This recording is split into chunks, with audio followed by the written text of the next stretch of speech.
Matt Bell was filled with hope as he waited shoulder to shoulder with thousands of others outside the Colorado State Capitol in January 2019. As a member of the LGBT community, it's pretty landmark to have an openly gay man be governor of Colorado. So I'm very excited to see what he does for the state.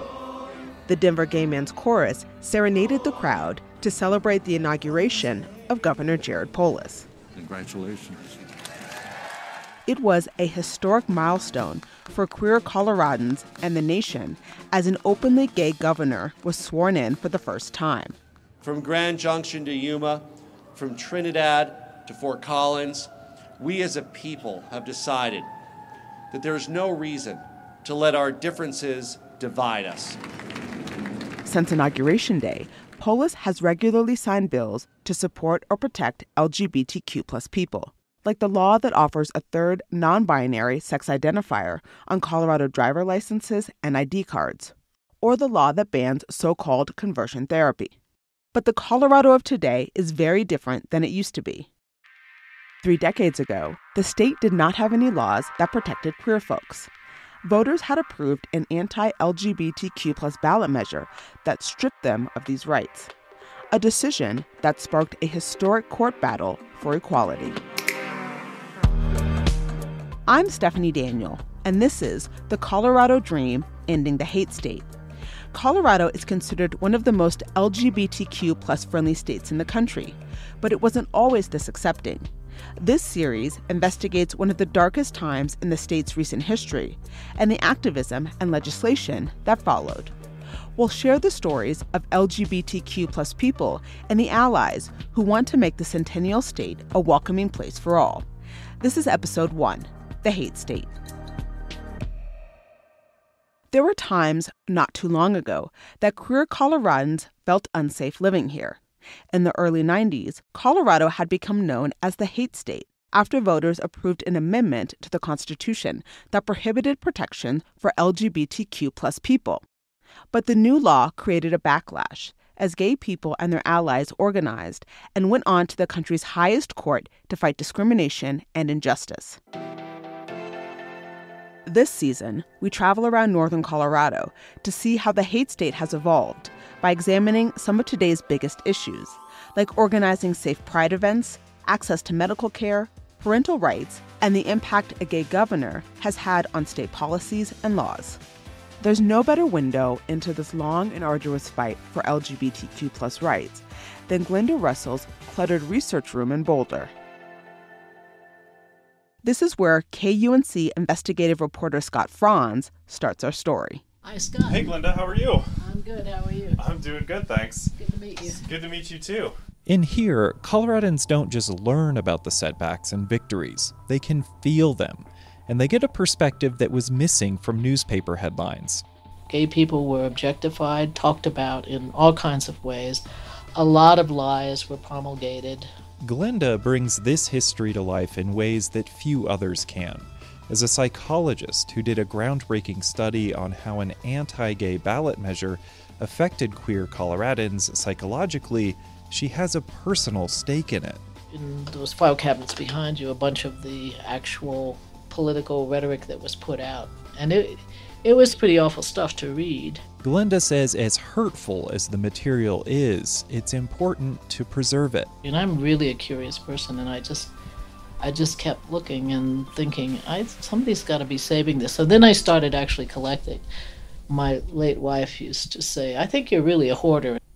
Her biggest, darkest, and most important file takes us back to the early 1990s, when Colorado voters passed an anti-gay state law called Amendment 2. It repealed anti-discrimination ordinances passed by Boulder, Aspen, and Denver, blocked future protections, and earned the state an unenviable nickname, the hate state. But it also sparked a landmark legal battle and changed the lives of thousands of queer Coloradans. The Amendment 2 decision by the U.S. Supreme Court in 1996 will certainly go down as the Supreme Court decision that changed how LGBT people were talked about. And that was a sea change. This was only 30 years ago, But Colorado was a much different place back then. Lyft tickets in Aspen were less than $50. Republicans controlled the state house, and the state's population was almost half of what it is today. So how did a state that today is celebrated as one of the most friendly in the country for LGBTQ people and led by a gay governor once earn itself a reputation as one of the least friendly? To set the stage, we need to leave Glenda's research room and roll the tape. In the weeks before the vote for Amendment 2 in the fall of 1992, a videotape began making its way around the churches of Colorado. It was called The Gay Agenda. The gay agenda today and the media is trying to put out a message that the majority of the gay community is a loving and caring and monogamous group of people. Their battle cry, we're here, we're queer, get used to us. The tape uses ominous music and unnamed studies. Studies show that male homosexuals average between 20 and 106 partners every year. And generally unattributed and unverifiable statements. The video claimed gay people were politically devious, plotting special laws to get special rights. 4,000 copies of the VHS tape circulated around Colorado, from a church in Steamboat Springs to a college Republican meeting in Golden. When Glenda Russell heard it, she was alarmed. Outright lies, lots of distortion. And she grew concerned about the upcoming vote on Amendment 2. And I thought, we're going to lose this election. And we're going to lose it because this really is garden variety American homophobia at this point in time. And this is going to be very easy for the campaign that's promoting Amendment 2 to tap into. Partially as a response to the cities of Aspen, Denver, and Boulder passing new laws to protect lesbian, gay, and bisexual people, Amendment 2 prohibited the entire state from doing just that. The ballot measure essentially sanctioned discrimination against queer people. It would be okay to be fired from a job because of their sexuality or be denied housing. And a man named Will Perkins would be the one to tap into films like The Gay Agenda to get it passed. 5, 6, 7. It's Monday, February 10th, 1997. Will Perkins was so famous in Colorado in the 1990s, archivists from the State History Museum paid him a visit to record his memories about Amendment 2 while they were still fresh. Stan Ulliner and Karen Main in Colorado Springs, Colorado, interviewing Will Perkins of Coloradoans for Family Values. Colorado for Family Values was the committee that formed out of Colorado Springs to support the amendment and get it on the ballot. Perkins was a car dealer and one of the founders who was coordinating the ground game. I never ran into anybody that says, I hate homosexuals, where do I sign? It was a matter of special privileged position based on how they had sex, for whatever reason. To help convince the public to pass Amendment 2, Perkins and his campaign heavily relied on tabloid-style propaganda, portraying same-sex attracted people as sexual deviants. The tabloid was instrumental because it was something that anyone that was interested could sit down and certainly see from our perspective what the issues were and how to vote. The same kinds of propaganda and themes used in the Gay Agenda film were now in print. During this time, the AIDS epidemic was a big deal, and in 1992 it became the #1 cause of death for U.S. men ages 25 to 44. People were scared, and Perkins and his group tapped into this fear. Their tabloid included a full page stigmatizing the gay community over the disease.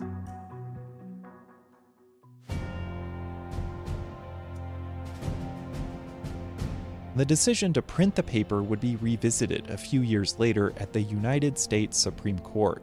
In the days and hours before Election Day, volunteers carried the newspapers to homes. We printed up, as I recall, some 800,000. And in November 1992, it was time to vote. Coloradans went to the polls to decide the race between Bill Clinton and George H.W. Bush, as well as the fate of Amendment 2. As the polls closed, Glenda Russell drove down to Pueblo to attend what was initially billed as a party to celebrate the defeat of Amendment 2. As more and more numbers came in, it was clear that Amendment 2 was going to pass. And I was sort of a little stunned, not surprised. The anti-gay measure passed with 53% of the vote. I remember seeing a man I knew whom I respected who was crying, and I just thought, oh, wow, this is just going to be going all over the place. For Will Perkins in Colorado Springs, it was a good night. He invited supporters into his dealership for the watch party. I didn't get to bed till about 3 o'clock that morning. Boy, that was a great night. For others, though, it wasn't a great night. When the election results were final the next morning, many residents were shocked and outraged. Letters started pouring into the newsroom at the Rocky Mountain News in Denver. Frank Berndt of Boulder called Amendment 2 supporters bigots. Donna Garcia of Aurora wrote she was appalled and angry. "I guess we don't really believe in liberty and justice for all," she wrote.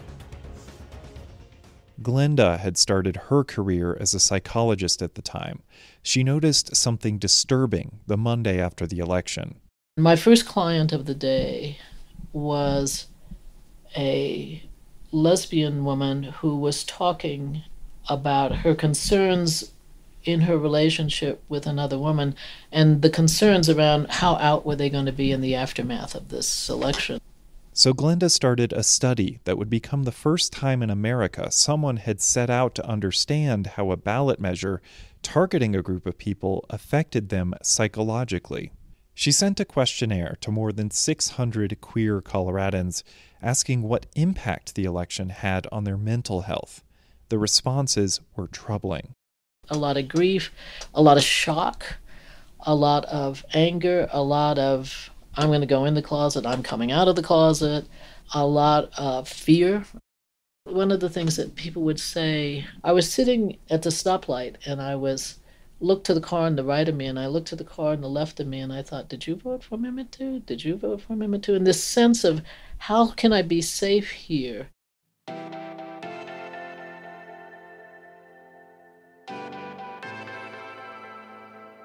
The passage of Amendment 2 sent shockwaves through Colorado's queer and trans communities.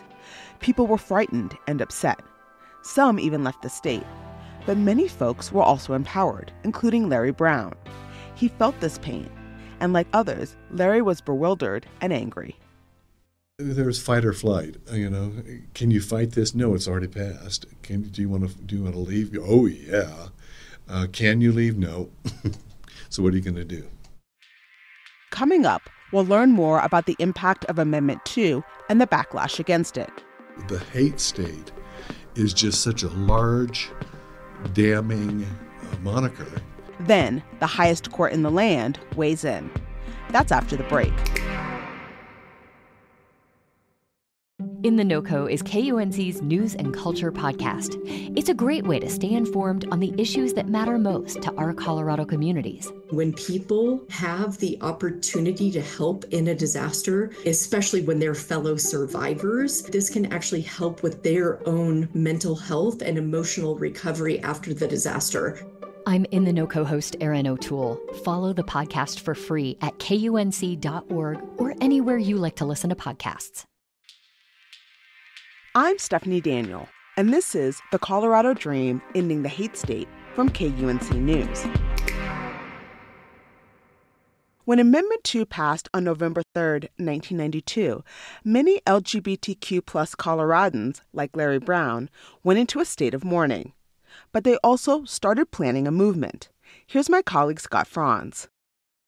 Larry Brown already knew hate. Where he grew up in southern New Mexico, being open about his sexuality was not an option.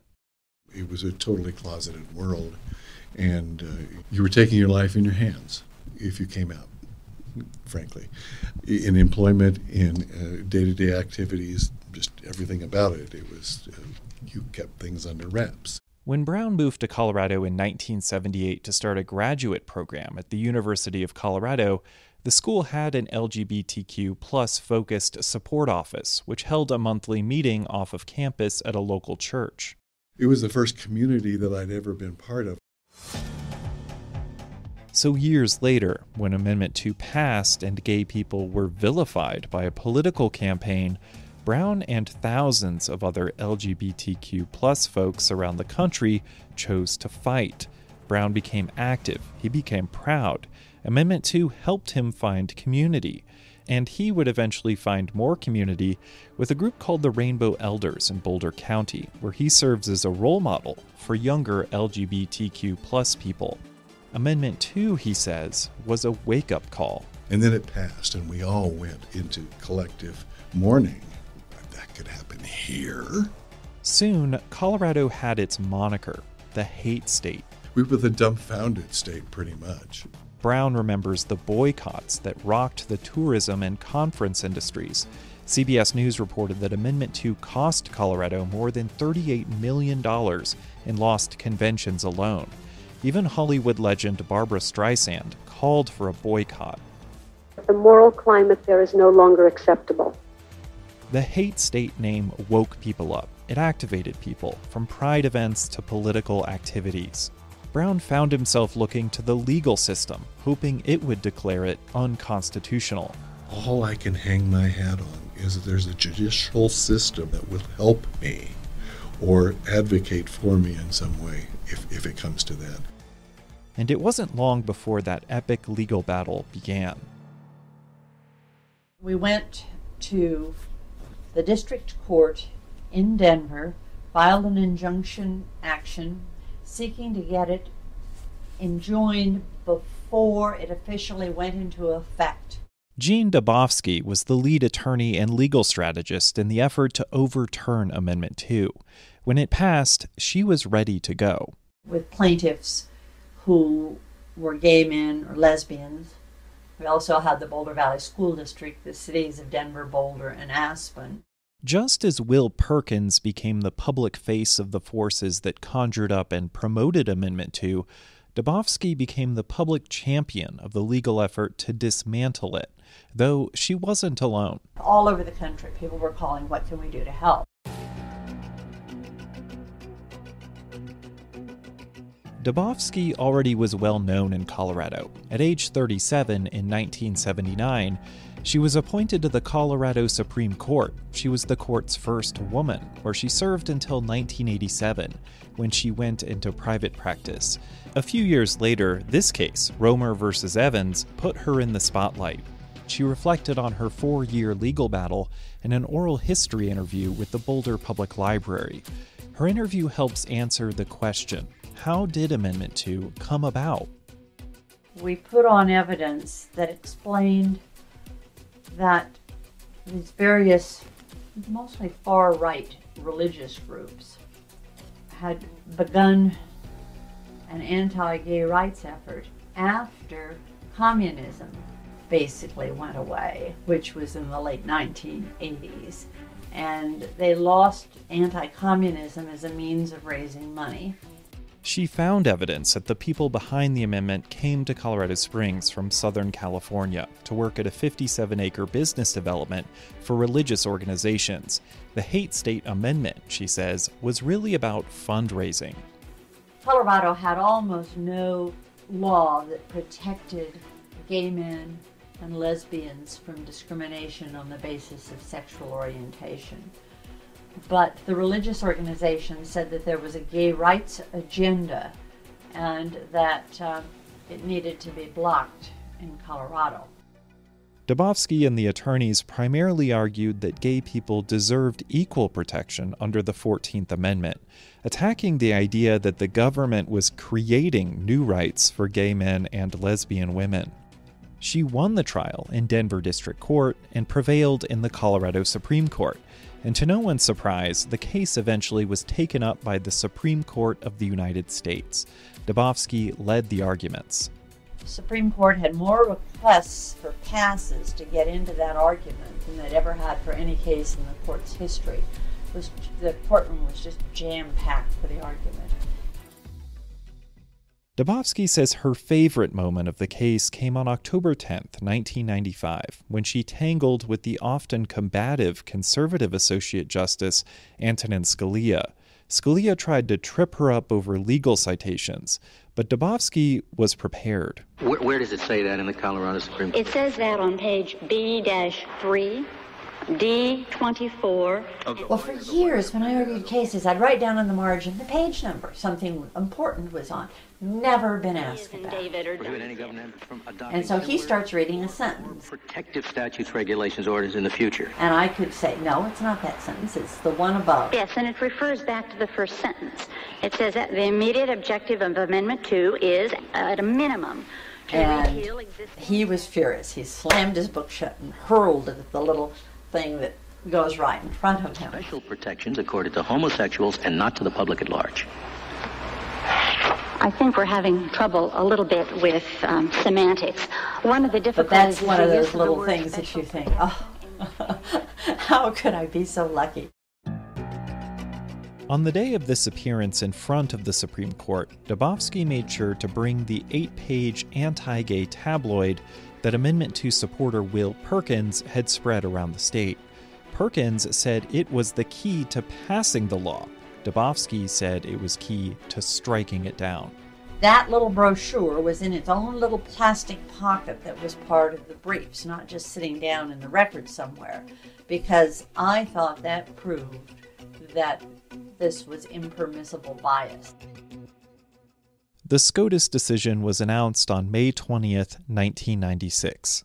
Oh, you get this call, and the clerk of the U.S. Supreme Court calls at 8 a.m. on a Monday morning and said, basically, today the U.S. Supreme Court affirmed the decision in Romer versus Evans. Well, that meant we'd won, and I just gasped.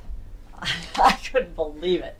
The court wrote that Amendment 2, quote, classifies homosexuals not to serve a legislative end, but to make them unequal to everyone else.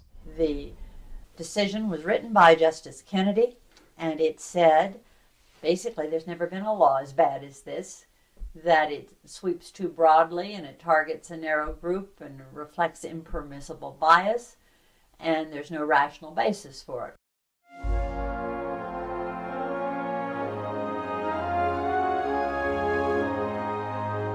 The so-called hate state amendment was dead. Back in her research room, psychologist Glenda Russell says the case helped spread awareness about queer people.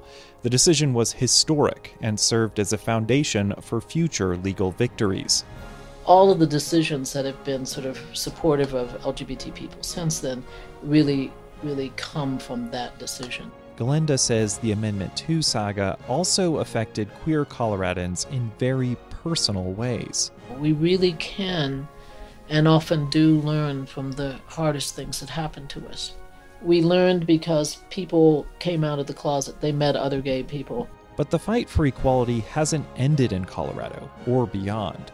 Glenda points to anti-LGBTQ bills being sponsored in dozens of states as a reason to remember Colorado's history. The arc of the moral universe is long, but it bends toward justice. We have to step back and see that whole arc. If we don't see that whole arc, every one of these events feels like it's overwhelming, it's overpowering, it's going to stop us in our tracks, we're never going to be able to move forward, but that's not true.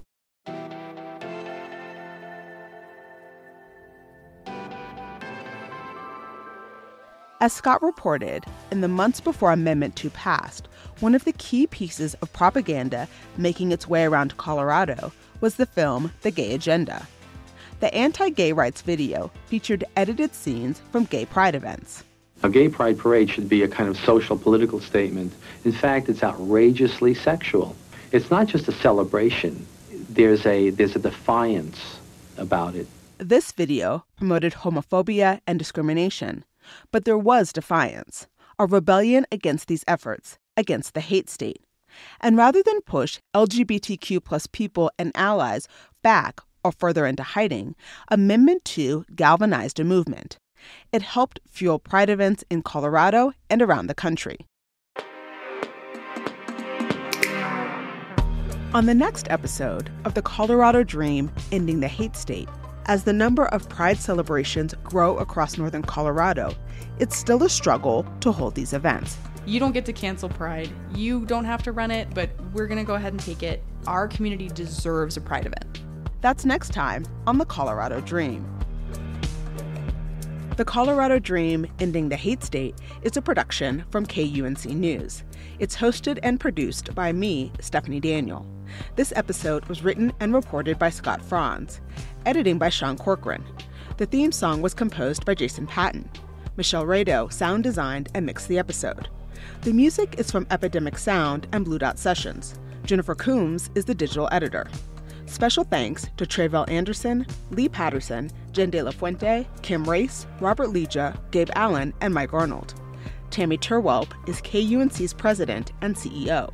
Oral histories contributing to this episode were accessed from the Carnegie Library for Local History, Boulder, Colorado, and from the History Colorado archives.